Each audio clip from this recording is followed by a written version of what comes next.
Hello students, आज हम start करेंगे थॉमसन मॉडल ऑफ एटॉम्स यानी एटॉमिक मॉडल।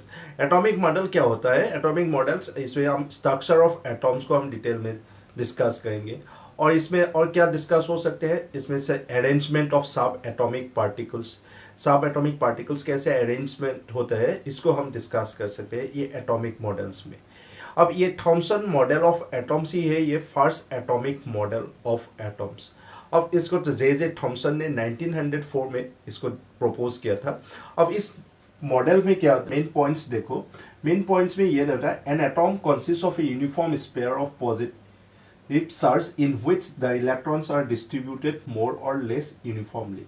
यानी ये पॉजिटिव चार्ज ऑफ स्पेयर में इलेक्ट्रॉन्स क्या होगा, डिस्ट्रीब्यूट होगा मोर और लेस यूनिफॉर्मली, ये डिस्ट्रीब्यूट होगा, ये एटॉम हो। अब ये एटॉम्स कैसे न्यूट्रल होता है, इसके बारे में एटॉम्स क्या होता है, इलेक्ट्रिकली न्यूट्रल बताए थे। ये एटॉम्स क्या है, as a whole is electrically neutral. यानी इसका मतलब क्या हो गया, नंबर ऑफ पॉजिटिव चार्ज और नंबर ऑफ नेगेटिव चार्ज क्या है, इक्वल है। अब यही है थॉमसन मॉडल ऑफ एटॉम्स। मतलब इसको हम ऐसे भी बोल सकते हैं वाटरमेलन मॉडल्स और plum pudding models. Watermelon models मतलब क्या होता है, वाटरमेलन्स के जो रेड पार्ट होगा उसको पॉजिटिव स्पेयर समझ लो, और जो इसका ब्लैक सीड होगा उसको हम एज ए इलेक्ट्रॉन्स कंसिडर कर सकते हैं। इसको इसलिए वाटरमेलन मॉडल्स ऐसे इसके साथ कंपेयर कर सकते हैं। ऐसे प्लम पुडिंग मॉडल्स भी कर सकते हैं। प्लम पुडिंग मतलब एक बिस्कुट्स है, बिस्कुट्स के में जो भी चॉकलेट का सीड्स होगा उसको हम क्या बोलेंगे, इलेक्ट्रॉन्स, और बिस्कुट्स को एक पॉजिटिव स्पेयर कंसिडर कर सकते हो। इसको ऐसे इसको प्लम पुडिंग मॉडल्स ऐसे इसको कंपेयर करके ऐसे कह सकते हैं एज ए वाटरमेलन मॉडल्स और प्लम पुडिंग मॉडल। स्टूडेंट्स, अब थॉमसन मॉडल का लिमिटेशंस देखो। थॉमसन मॉडल का लिमिटेशंस में नंबर 1 हो गई ये, that it did not explain the nucleus of an atoms. मतलब एटॉम्स का जो न्यूक्लियस है इसके बारे में ये एक्सप्लेन ही नहीं किया, मतलब लैक ऑफ न्यूक्लियस इस मॉडल में। मतलब यह क्या हुआ, एटॉम बाद में रदरफोर्ड ने ये एटॉम्स के में भी, एटॉम्स के इनसाइड्स में न्यूक्लियस का प्रेजेंस में रिवील किया था। तो अब ये है इसका एक लिमिटेशंस, क्योंकि थॉमसन मॉडल्स में न्यूक्लियस का कोई भी एक्सप्लेन नहीं किया है।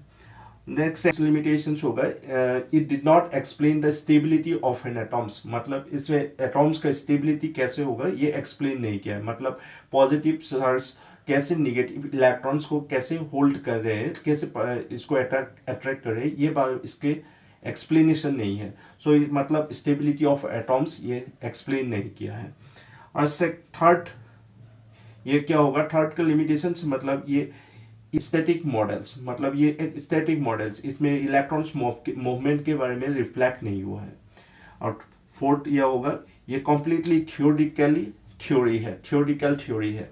मतलब इसको प्रैक्टिकली एक्सपेरिमेंट के बेसिस ये एक्सप्लेन किया नहीं है, तो ये कॉम्प्लीटली एक थियोरिटिकल थ्योरी है।